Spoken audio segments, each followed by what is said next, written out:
Hello, and welcome to today's episode of In the Moment. I'm your host, Michael Clark, certified life coach, former therapist, and owner of Clark Coaching Services. I was a therapist for 8 years of my career and have been a life coach for almost 2 years now. And I just want to give back and share my knowledge and experience with you to try to help navigate this thing we call life. Thank you in advance for listening, and I'm so glad you're here. Hey everyone. Welcome back to the podcast. Or if this is your first time here, welcome. I'm really glad you found your way in today. So let me start with a simple question. Have you ever set a goal or resolution you really wanted? You felt motivated when you set it, you meant it, and yet weeks or months later, you found yourself wondering, why didn't I follow through? If that question sounds familiar, you're not alone. And more importantly, it doesn't mean there's something wrong with you. Today, I want to talk about why goals fail. Not in a judgmental way, not in a you didn't try hard enough way, but in an honest, grounded, human way. Because most people don't fail at goals because they're lazy, unmotivated, or incapable. Goals fail because of how they're designed and because of what's happening emotionally underneath the surface. And the good news is, once you understand why goals fail, the path forward becomes a lot cleaner and a lot kinder. So think of this episode as a conversation, not a lecture, not a productivity sermon. Just you and me talking through what actually gets in the way and what helps. One of the biggest myths around goals is this idea that wanting something badly enough should be enough.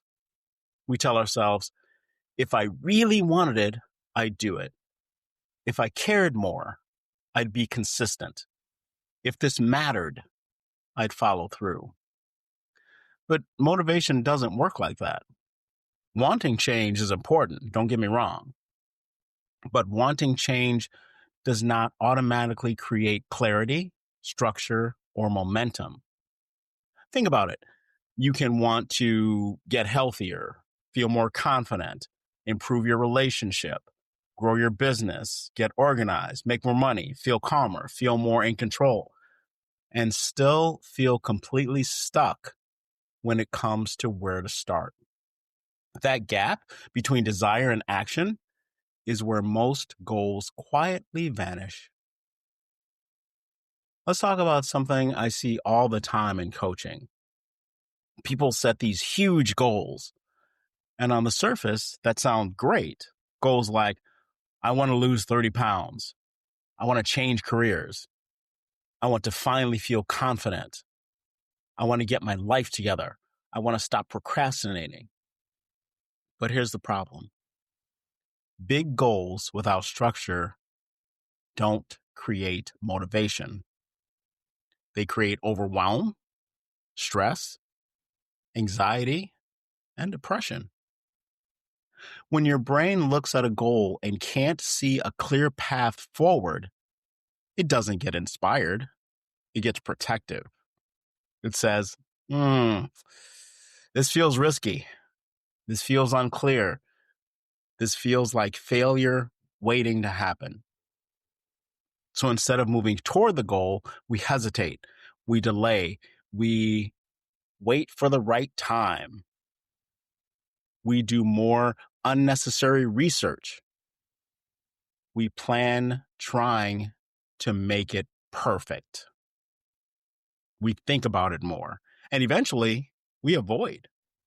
Not because we don't care, but because the goal feels too big, too vague, too scary, or too undefined to engage with safely. There's something I say often, and it's worth repeating. Vague, unstructured goals are avoidance friendly. Goals like be healthier, be happier, be more productive, do better this year. They sound positive, but they give your brain nothing to grab onto. There's no starting point, no finish line, no sense of progress. And without progress, motivation fades quickly. Your brain needs evidence that effort leads somewhere. Without that, it starts conserving energy. This is where people often start blaming themselves when really the problem is the goal design.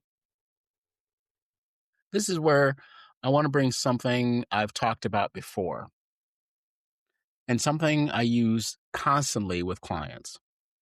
SMART goals, SMART. Now, if you've heard that phrase or that acronym before and felt your eyes glaze over, stay with me. Because this is not about turning your life into a checklist. It's about turning overwhelm into movement. SMART stands for specific, measurable, achievable, relevant, and time-bound. And the reason it works isn't because it's clever. It works because it gives your brain clarity and safety. Let's walk through this. S, specific. Instead of, I want to get organized, try, I want to organize one drawer in my kitchen. Instead of, I want to work on my business, try, I want to outline one email or post. Specific goals reduce mental load. They tell your brain exactly what's being asked. Measurable. This is not about pressure. It's about feedback. Your brain needs to know, did I do the thing? Measurable doesn't mean complicated. It means clear. Did you walk for 10 minutes? Did you write one paragraph? Did you eat an apple? Did you make the phone call? That clarity matters more than we realize. Achievable. This is where a lot of people unintentionally sabotage themselves. They set goals based on who they wish they were, how much energy they hope to have, what they think they should be able to do, instead of who they are right now. Achievable goals build trust. Unachievable goals quietly reinforce self-doubt. Progress comes from momentum, not pressure. Relevant. This part is often skipped, but it's huge. Why does this goal matter to you? Not to your family, not to society, not to your past self, to you. If a goal isn't emotionally connected, consistency will always be hard. And finally, time bound. Deadlines are not about punishment. They're about containment. Without a time frame, goals drift. With a time frame, goals become real. Even something simple like, I'll do this today, or I'll do this by Friday. It gives the goal a place to land. Let's talk about something that does not get enough attention. Perfectionism. Many people believe they're procrastinating because they're unmotivated. But often, they're stuck because they care too much. Perfectionism says, if I can't do it right, why start? If it won't be perfect, it's not worth doing.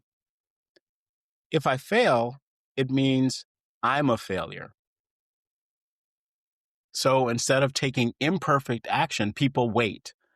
They prepare, they refine, they hesitate, and eventually the goal never gets touched at all. Perfectionism disguises itself as high standards, but underneath, it's often fear. Fear of failure, fear of judgment, fear of wasting effort. Progress does not require perfection. Let me say that again. Progress does not require perfection. It requires permission to be imperfect. Now, let's talk about something that's surprisingly important when it comes to goals, and honestly, something most people underestimate: rewards. Rewards for small wins and consistency. One of the most important mindset shifts around goals is this: consistency beats intensity. Doing something small, imperfect, and repeatable will always, always outperform doing something big, sporadic, and exhausting. And part of the reason for that has nothing to do with willpower. It has to do with how your brain actually stays motivated. We tend to think motivation comes after big results. Like once we see real change, then we'll feel motivated. But the brain actually works the other way around. Motivation grows from progress, not perfection. And progress is reinforced through dopamine, the brain's motivation and reward chemical. That's a little misleading. It's actually more about anticipation and progress than reward. Your brain releases dopamine when it senses, I'm moving forward. This effort is leading somewhere. I'm getting closer. I have something to look forward to. That means the biggest dopamine boost usually doesn't come after you hit the finish line. It comes when you're making progress toward it. If you've ever run a race and become exhausted thinking, I don't know if I could do this, then you physically see the finish line. And all of a sudden, you get that burst of energy out of nowhere. That's dopamine. That's why checking something off a list feels good. That's why completing a small task can suddenly make the next one feel easier. That's why momentum matters so much. Small wins tell your brain, this is working, keep going. And without those signals, motivation dries up fast. This is one of the biggest reasons large, vague, unstructured goals fail. If your goal is so big that you don't see progress for weeks or months, your brain loses interest, not because you don't care, but because it can't feel movement. That's why breaking goals down is not just practical, it's neurological. Every small completed step reinforces, I follow through, I can do this, I'm capable of progress. And those messages are very powerful. And this is especially important for people who struggle with perfectionism or fear of failure. Because when the goal is framed as do this perfectly or don't do it at all, your brain doesn't get enough positive feedback to stay engaged. But when the goal is framed as take one small step, notice it, and reward yourself for it, you start building confidence alongside action. Now, this doesn't mean you need to celebrate every tiny thing like you've climbed Everest. It means you acknowledge progress instead of dismissing it. A lot of people will say, well, that didn't really count, or I should have done more, or that was the bare minimum. But when you do that, you rob your brain of the very reinforcement that helps motivation grow. Small wins are not about lowering standards. They're about building trust with yourself. Trust that when you take a step, it matters. Trust that effort leads somewhere. Trust that consistency will compound over time. And when that trust starts to build, motivation does not feel forced anymore. It feels earned. Now, I might have mentioned this in previous episodes, but I struggled with my weight all my life. And to lose weight, you name it, I tried it. One day I set a goal for myself that if I could lose just 5 pounds and keep it off for a certain amount of time, then I would reward myself and enroll in a martial arts class. I always loved martial arts movies. Bruce Lee and Chuck Norris were my heroes growing up. I didn't feel physically healthy enough or that I would be able to do martial arts due to my weight because I would not be able to do it perfectly. I shifted my mindset and needed to try something different. I lost the 5 pounds and kept it off and enrolled. Here, almost 25 years later, I'm a 4th degree black belt in Taekwondo, kickboxing instructor, and personal trainer. I would not be where I am today if I did not shift my mindset, face my fear, and say, enough. That is what I try to teach others as well. Finally, let's talk about accountability. Not the shaming kind, not the pressure kind, the human kind. When someone else knows your goal, checks in with you, helps you reflect instead of criticize, follow through becomes easier. Not because someone is watching, but because you feel supported. That's why coaching works.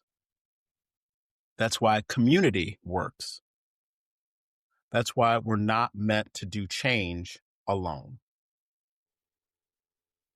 So, if goals have failed you in the past, it does not mean you're broken.